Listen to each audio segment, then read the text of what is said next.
Hi. Happy birthday. So I'm going to keep this in here, but for everyone who doesn't know, today's the 30th, April. Yesterday was April 29th, which is my papa's birthday, and he just turned 60, a full 6 decades, so just wish him a happy birthday. Which, by the way, I got so many messages, because I posted a photo of us on my story, just saying happy birthday, just one, because I know you don't like to be in public, but I got so many messages of like, happy birthday for you. Thank you all.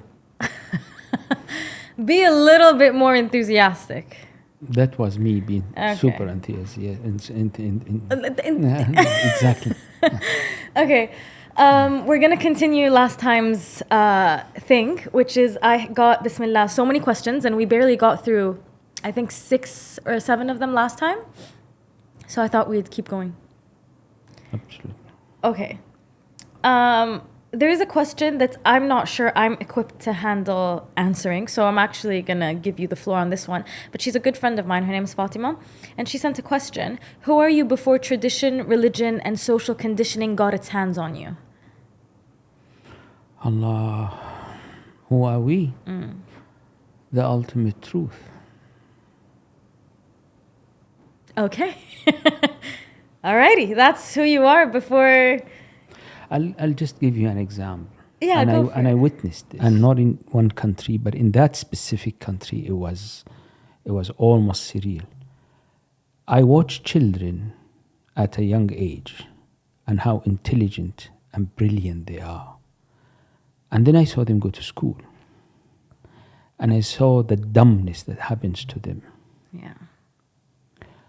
And in one incident, one of the girls was asked to write a line and repeat the line on 3 pages. So she wrote the line 1 time, 2nd time, 3rd time, perfect, no mistake. She gave to the teacher. And the teacher said, no, continue writing. She said, there are no mistakes, chick. No, just continue writing. And then she said, no, I will not. Give me something else to write because this one, I already know how to write. Oh, Lord, what happened to that girl? Her family was called. Her grandparents were called. She disobeyed the teachers. All what she wanted to do is or to say, or to state that I can do more. Yeah. Just give me another line. Challenge me, yeah. Challenge me. Nope. We need to dumb you down, not to challenge you. I know exactly where this comes from, but again, I can't talk about it. But actually, this is a known fact. You can just Google it. Rockefeller went in and said, give me factory workers. And that's what the education system is based on. So where she was before all of this was in a state of, actually before we come from the source of light. We come from a very heavenly source. And hopefully we end up going back there. We are here for a reason. Yeah. And I don't want to go into this because it's a journey. It's everybody's journey. It's everybody's trip. I always would advise anybody, regardless where his background, where his religion is, we all have very common features, very common ground. As humans, we need to have a source. Yeah.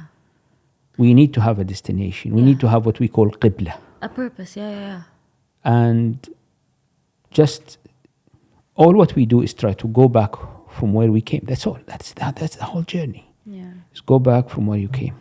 Well, some of my favorite messages that I receive, and I feel it answers this question in a different way, but similar to what you said, but without a straightforward, I came up with the answer, is some of my favorite DMs that I've received are from Christian people from the West or wherever who just say, I love your videos. You've brought me closer to God, because at the end of the day, we worship the same Allah. And I find that beautiful. And then I received another message from a lady in Portugal yesterday, and she was like, I just wanted to say thank you. And I know this is a very random message, but if you're ever in my town in Portugal, I would love to host you at my place. And that's where it is. It has nothing to do with everything that, like she said in her question, got its hands on us. We're very much the exact same. I have never tried to convert anybody. No, you don't try to convert. I've never tried to do that. But that's not the question. I know. I'm going there. Okay, go for it. Sorry. Me being very happy with what I have and whom I am and what I carry as my faith and destination and qibla. I know ultimately that if anybody seeks the haqq, seeks the truth, he will be led in his own way. Yeah. By me going around and deciding that my way is the ultimate way and everybody has to follow me, I'll be giving myself a status or which I don't think I'm qualified for. As long as the message goes and people seek, we will finally meet. SubhanAllah, I feel it's when you don't try that you attract. In the same sense that a flower needs to do nothing, the bees come to it. They need it. Absolutely. They're looking for it. They're sourcing it. They sense it. If the flower isn't trying to do anything. It's simply there. It simply exists. Everything around us is pushing us to focus on our differences, how different we are. Individualism. If you go back to the tradition, Like that. By tradition, I mean the traditional thoughts, the traditional schools, the traditional way of living, the tradition. It was actually trying to do the contrary, trying to bring you into that which is common. And if we try to find that which is common, we will all be in heaven before we go to heaven. Ameen. It's SubhanAllah, I was on the phone with my friend today and I was telling her, I'm like, because she's very much rejecting Western ideologies, because especially I speak to women who, now that they turn late 20s, early 30s, they really understand just how hazardous and detrimental that was to us. And the essence of everything that they spewed is individualism. We were talking about this on the phone today. It's very individualistic. It's very me, myself, I, what I want, what I need. It's selfish in the worst of ways. Yeah, let's be fair. That's not Western. It is. That's evil. It is Western. It's a lot of the Western so-called lifestyle is turning into that which is evil. I stand by understand. my statement. It is absolutely Western ideologies. But if you look into our history, there were times where such evil was being put on people in different shapes, in different packaging. I understand what you're saying. Yeah. So this is not this disease. It's a disease in the mind and in the heart of societies and individuals. I understand. I think I'm talking about maybe my peers, because we went to Western schools, we watched Western pop culture and movies. I think that's why we were affected by it more so than others. I think that's why I said that. But I understand what you're saying. Yeah, what I'm trying to say is, if you develop your mind and your personality and where you pick and choose, you have the ability to stop and say, that's bad, that's foul, that's evil, and find your way within all of this melange of cultures and thoughts and ways of thinking. You will finally be okay. I do not like it to brand a society evil or a way of thinking bad. Or it is way more complicated than that. They will be falling in the same trap that we're trying to warn others from. Okay, I understand. Yeah, Habiba. All right. So that's question number 1. Fixations, like the need to fixate on having someone to talk to. That's an example of fixations. But I think the question is fixations in general. What is the other word for fixation? Obsession. Yeah. The word fixation is a diluted form of obsession. It's just making it sound slightly. Any obsession is bad. Of course.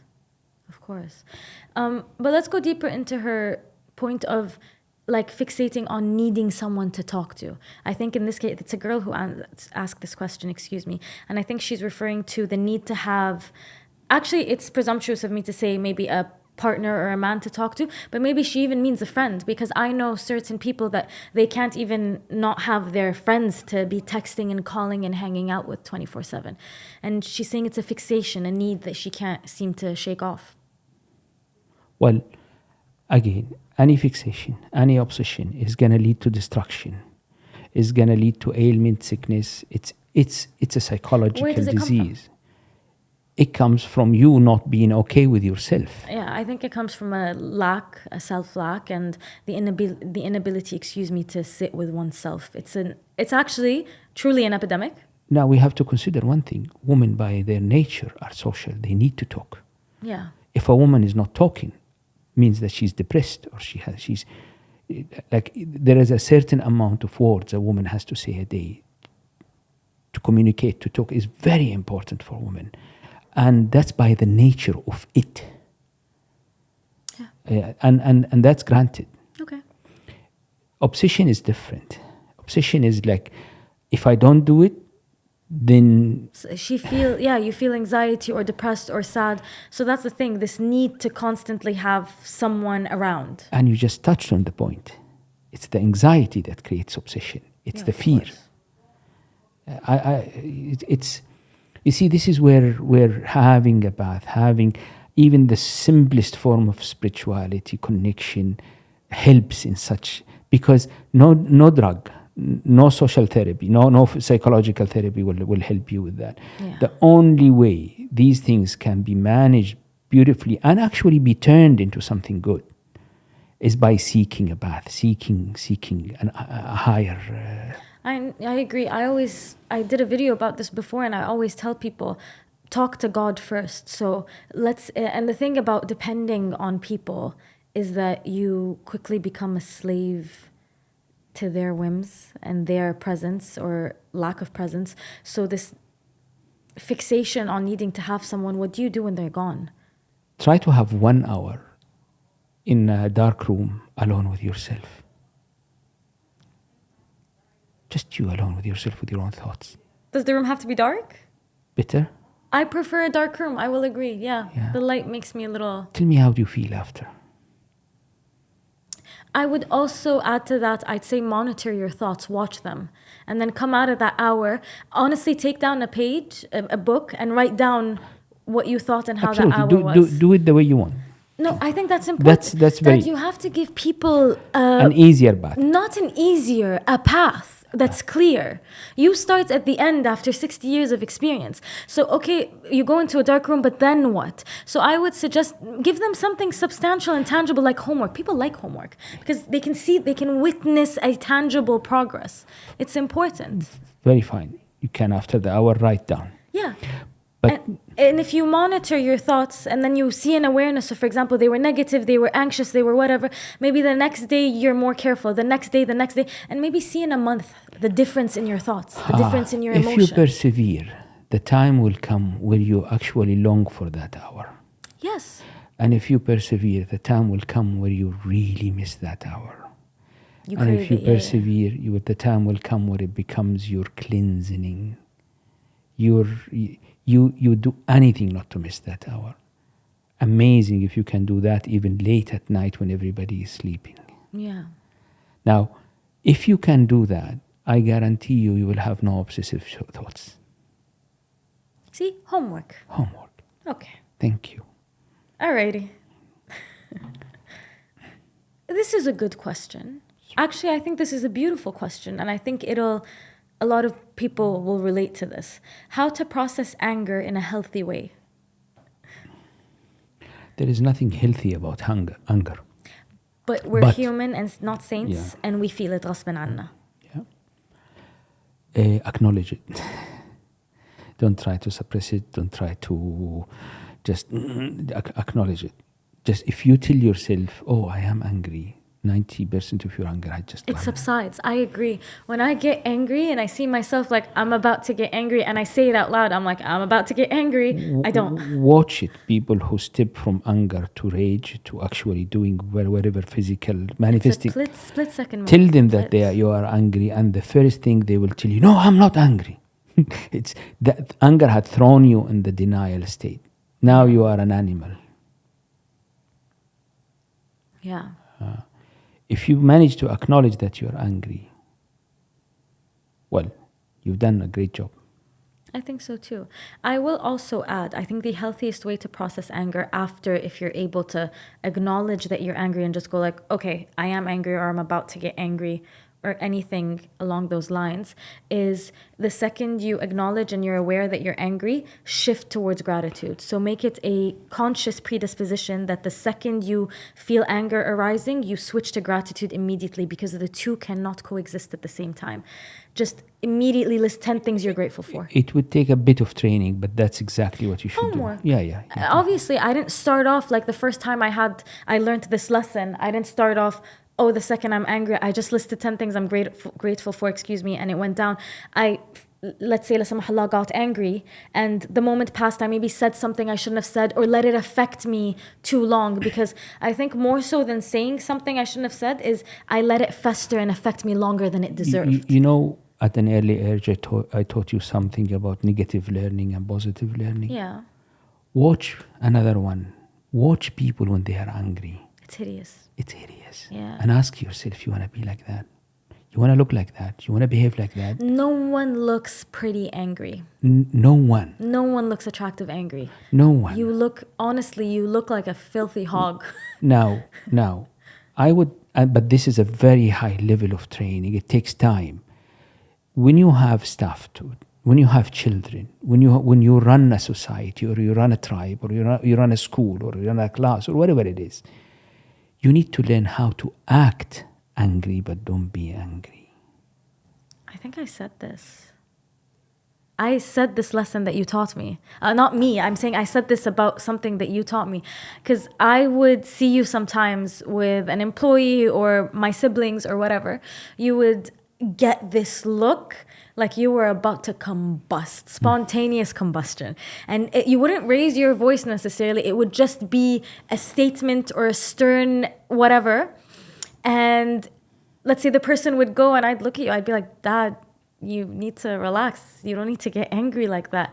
And you'd immediately just look at me. It's almost a little psychotic. I'm not angry. I have to feign anger so the person recognizes how intense their mistake was. But I'm not angry. If you manage to fake anger, well, it takes a lot of work, then you get results. You get amazing results. Yeah. If you get angry, regardless what is the situation and how inferior or subordinate the people you are angry in front of, you lost it. Yeah. You just lost your case. Absolutely. Absolutely. I just want to go back to what I was saying about the gratitude, and you were saying it takes a lot of training. I agree, but I just want to preface this and continue by saying that I didn't master it the first time. I still haven't mastered it. God, like inshallah I will. But the way anger affects me is what hurt me the most. It's not how it affects other people. People move on with their lives, but when you let it fester and boil and all of that inside of you, it's horrendous. And then so the first time it happened, and then I didn't go to the gratitude, and I calmed down from the anger. I'm like, I forgot about the gratitude. Next time, Layla, next time. And it slowly builds up, but you have to start somewhere. Absolutely. So it takes training, yes, but we're all capable, inshallah. I take that back. We're not all capable. Inshallah, you can be capable. We are all being given the capability. No. Do we find it? Do we look for it? No, we've not all been given As the humans, capability. we are all. No, I disagree. Well, we've not all been given the capability. I fully disagree. We're not all built the same. We're not all mentally the same. Not everyone. Because it goes back to born good and evil. I do believe some people are born evil. So no, we're not all capable. No. Okay. Personal belief, but that's a different subject. I know, I'm just saying. But anyway, that answers our question about how to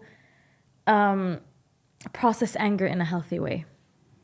Okay, this is a good question, but you will know how to answer it. I just don't necessarily know if people want to hear a man answer this question.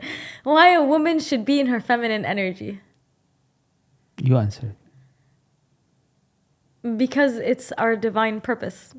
Anything that has come opposing your feminine energy.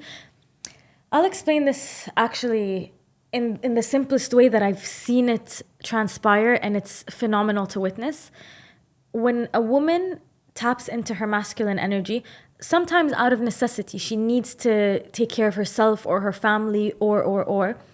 That level of stress and anxiety and hardship, the way it physically affects a woman is monumental. The way it affects her cycle, her hair, her skin, her sleep pattern, her food, her hormones, her depression, mental health, it's outstanding. But then you see a man, and I'm talking about a good man, a divine man here, go through that hardship, that stress. It has been scientifically proven that it actually increases their testosterone. It makes their skin glow. They look like they've been carved by a Greek god. If that isn't your answer, women, like, we feel it when you're under heavy stress or financial duress or career struggles. You don't sleep at night. It affects everything. I do not understand why does it sound like a bad thing when you say that we are really, really, really different. We create differently, we function differently, we think differently. It's an insult nowadays. We resolve problems differently, we handle stress differently. But that difference does not mean that we have to be in two different islands and never. Like, we need each other, we complete each other.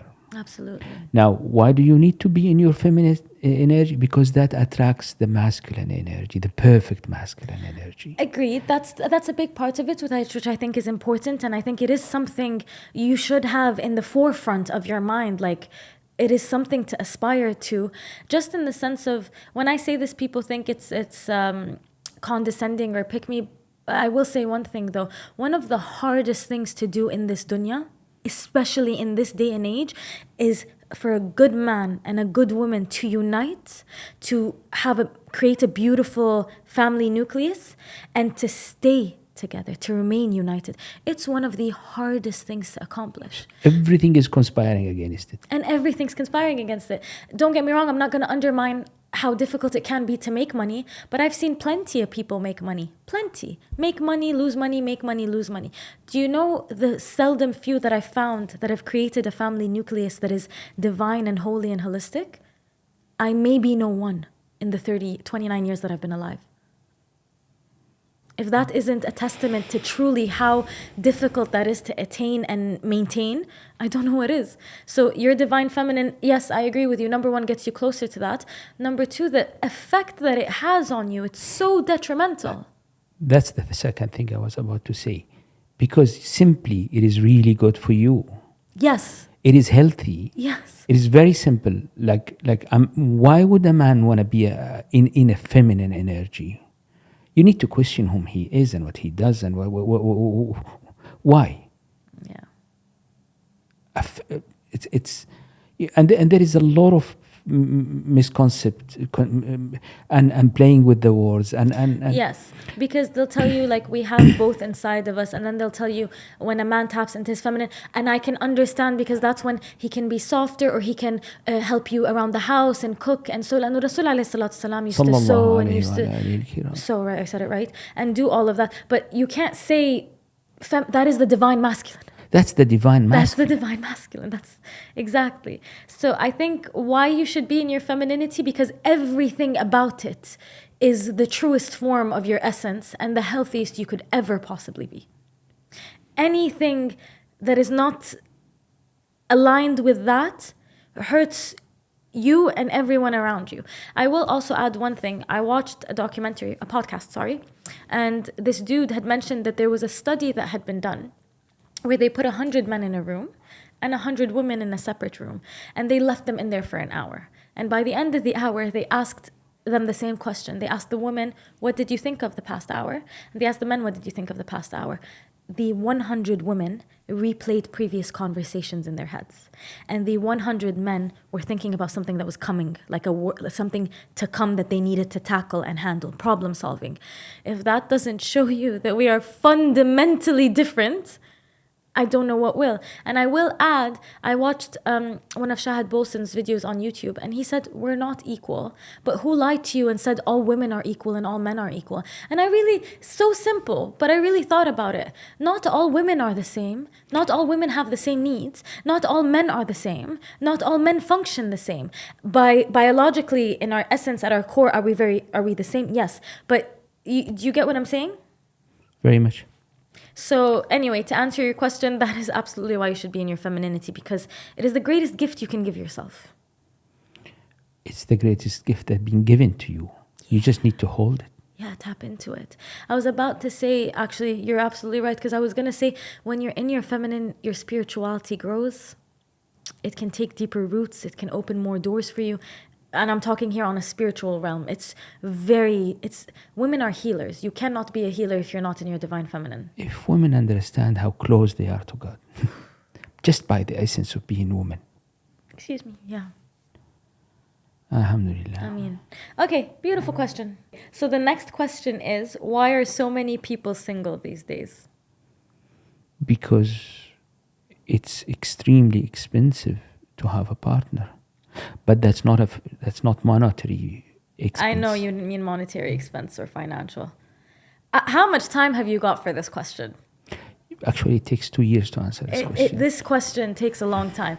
But a lot of the videos we've done have a lot to do with this. The mental epidemic of the grass is greener on the other side. The individualism that we were talking about in the beginning of this, that everyone is me, me, me. One of my biggest things, but it has a lot of things, like you said, we can take 2 years answering this. The dating culture today is a crash course in divorce. What I want to say is, again, go back and ask ourselves one question. How expensive it is to be into somebody's life from your side? Yes. I will say, though, it is because of the dating culture today and the crash course. And because we've embedded in people's minds and souls how easy it is to walk away from something and someone. It's easier because sometimes you're walking away from a job or an inanimate thing or whatever. But to have made it so easy to walk away from a soul, I don't think people understand just how insanely evil that is. Like, I need people to take a moment to understand what the dating culture today has done. It has made it so easy for you to drop an entire soul that you once claimed to love, to cherish, and promised to stay with no matter what. Now, in some cases, if there was an extreme reason, or there is a clear reason that no, separate, absolutely, I understand. But this ability to just drop a soul like it means nothing, do people genuinely understand just how evil that is? It is very evil. It is the essence of evil. Satan's doing a hopscotch dance down in hell because of it. Truly, it's the separation is absolutely what he wants. Just watch an elderly couple in their 80s or 90s. I saw a video today and I was going to send it to you on Instagram. In their 70s, 80s or 90s, they crumple, they're weak, they can hardly walk. I cannot even fathom the idea that they're hugging and kissing, God forbids. This maybe happened a few decades ago, but they wouldn't separate, they wouldn't leave each other. What is it that keeps them together? Companionship. And where is it coming from?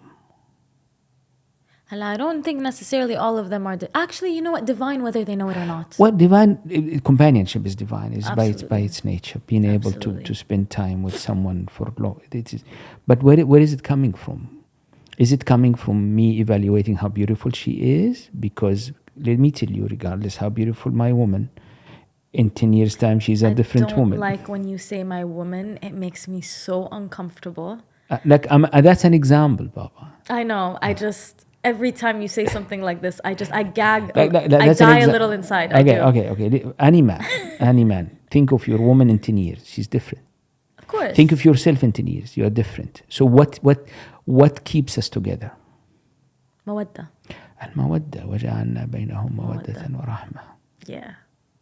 This is where in the Quran Allah doesn't talk about love in the modern sense of love between a couple. He talks about the mawadda, which comes from love. It does not exist at all in our holy book. It's never there. The word muhabba is related to Allah Yes. Jalla Jalaluhu, and to the Prophet. That's what I'm saying. So in the Quran, when it comes to a marriage or a partnership, there is no mention of love, but there is mawadda. Sakina. The peace, the companionship, the hanniyah. Yeah. Yeah. And it's interesting, allow me to say this, that a lot of people focus so much on love and love. I love him, he loves me. But there is none of the mawadda and the peace and the serenity. That's called enamoration. It has a very short lifespan. So short. Fruit fly lifespan. Fruit fly lifespan. I like that one. Fruit fly lifespan, honestly. Amazing. Just here for a good time, not a long time. Yes. 30 days and we're out. Yes. Yeah. And one of the silliest, actually it's an insulting reason that you see again and again.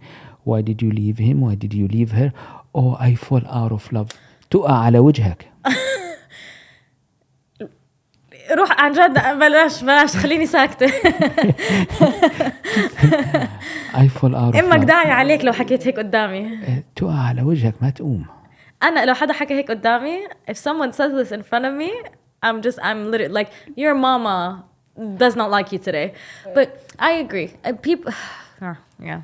Like we don't live with our partner because we are continuously in love.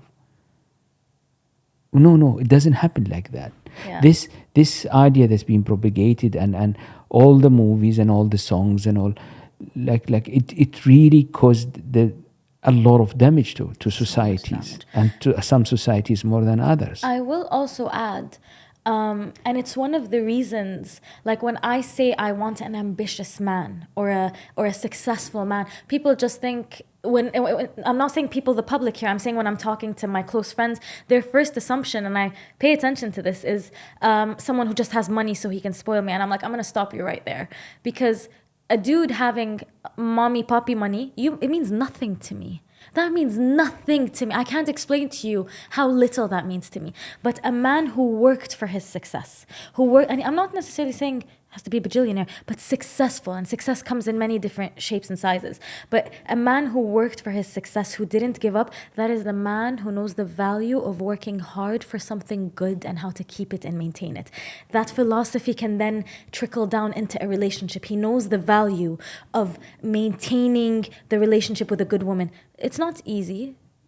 It's not easy. It's manhood. It's simple. Yeah, but do you understand what I'm saying? The ideology, the essence of it applies. To me, someone who knows the value of working for something hard and maintaining it and keeping it, and then understanding what it means, and you know, almost basking in the success of it, which is also a beautiful thing. So I think that's why people stay single a lot. They also don't know, they have no idea what working hard to maintain something good means. Not in the slightest. Alhamdulillah. Other question? Khalas, this answers our question. This is part 0.0001 of the answer. But you know, okay, bismillah. Next question. Oh, this caught my eye. Subhanallah, and they're right next to each other. Okay? How to patiently and gracefully be patient and not compare yourself to others. And the one right next to it, which is where I did what is patience? How does it work? Allah. So this is on social media, but I don't know if I think you don't necessarily agree that this is a true saying. And I haven't found proof that this is legitimately has been said by Ali. When I say Ali, do I have to say alayhi salam after? Alayhi salam, karramallahu wajhahu. I have to say alayhi salam, right? Alayhi salam, karramallahu wajhahu, radiyallahu anhu. Radiyallahu anhu. Sorry. Alayhi See, salam. we learn. I would say alayhi salam. But you can see. Okay, but we learn. See, ask questions. It's okay. Where Imam Ali, radiyallahu anhu, said, Bismillah, sa'asburu hatta ya'juzu sabru an sabri, which means I will be patient until even patience tires of my patience. I have the inkling that he said this after Fatima radiallahu anha passed away. You don't necessarily think this is something he could, because I haven't found a true source for this, but it's just a quote that I've seen on Pinterest, and it's always Imam Ali, Imam Ali, Imam Ali. I think it's, I have to preface this by saying it means I will be patient until even patience tires of my patience. You don't necessarily think he said this. Now this is the sentence that taught me patience. It's a beautiful. It is a beautiful saying. فاصبر لحكم ربك. That means be patient for God's wisdom or his... That was said to the Prophet عليه الصلاة والسلام. Hukum in this case, wisdom or حكم, decision? Decision. Okay. What God's want. That's it. Because what you go through, what people do not understand is that they associate patience with hardship and struggle, and it's like the hardest thing in the world to do. On the contrary, being patient on the good, on the ni'am, on the time where you have the bliss. And here, patience means that you do not astray, you do the right thing, because it's a major temptation to be enabled. Of course. What do you do when you are enabled? Of course. Okay, I'm just going to say this because this is how I learned patience. It's very interesting. There's a movie. This is actually going to be hilarious. But there's a movie, I forgot, I think it's something about Noah's Ark where, I can't even remember the name of the actor. Steve Carell plays Noah, but in a very modern day comedic way where like God made him a modern day Noah and he had to build an ark to like save a flood, and it was just a dam and Morgan Freeman plays God, for lack of a better scenario, and he goes up to the woman while she's sitting in a diner like really sad that her husband's turned crazy and literally turned into Noah, and she had prayed in the beginning of the movie for the family to be closer. So he comes to her and he says a bunch of things, and by the end Morgan Freeman tells her, do you think when you pray for patience, does God just give you patience, or does he give you the opportunity to be patient? Do you think when someone prays for a family to become closer, does he just put bubbly feelings in your heart, or does he give you the opportunity to be closer? And I found that really beautiful. Now that being said, Bismillah, with Imam Ali radiallahu anhu saying, سأصبر حتى يعجز الصبر عن صبري, which means I will be patient until even patience tires of my patience. I fell in love with that quote very early on in life. And I remember when I came to you and my mother and I said this, both of you, subhanAllah, had the same answer. It is a beautiful saying. Be very careful with it. Never pray for patience, because God will test you and God will put you through things because you asked for patience. So God doesn't just put patience in your heart. He gives you the opportunity to be patient. And if you look at this dunya that you said in the beginning of this, it is a pit stop. It's a train stop until, inshallah, the akhirah. It is 70, 80 years of patience. Let's assume that somebody is praying now that he becomes so muscly and so fit. Keep on praying. If you don't go to the gym and work out, it's not going to happen. Yeah, which is like when God حكى اسعى عبدي وبسعى معك. You can be patient for what you want, but are you doing اللي عليك بوقت الصبر? Are you doing your part during the patience? Never ask for patience. Just be patient, because regardless where you are and whom you are. But when you're being patient, the mindset, the faith, the yaqeen, the negativity, the train of thought. If you think you are patient, you are not. That's not what I'm saying. Okay, what I'm saying is if you think in the situation that you are patient, you are not. Because part of being patient is not to realize that you are. Just accepting the situation and dealing with it properly. I understand. Mm-hmm. While you are accepting... Okay, yeah. So while you're accepting and dealing with it properly, that's my point. Deal with it properly. Yeah. Deal with it properly. Yeah. You like it, be grateful, acknowledge it, always acknowledge where it came, and always acknowledge the fact that it can be taken. Can we give people a little tip on how to be more patient? And I think that's why I talk about the mindset, and I think it's so important. If you look at it as, because I know a lot of people will fall victim to this, and it's not necessarily intentional. They think it's the right thing. It's like, khalas, I'm patient. Okay, I'm good. I'm patient. I'm happy. I'll wait for God, But if you look at everything, I always say this, change the lens from which you view things, right? So if you're looking at it as, it's not patience, it's God processing you. It's not patience, it's even something better coming. It's not patience, it's I'm so happy where I am now, content. Rida. Start by not hastening things. Not trying to reach things quickly. Allow things to take their time. Like start with the basic, how you drive and how do you communicate with people when you're driving. Start with how do you deal with the people in people that you have authority on? The one who works in your house, the one who talks to you, the one who cleans your car. Start with the minimum and just watch yourself. Patience does not require that you have a trauma or a dilemma or a disaster that hits you and then you show your patience. Yeah. God forbid. It's with every day. Yeah. But that's my point.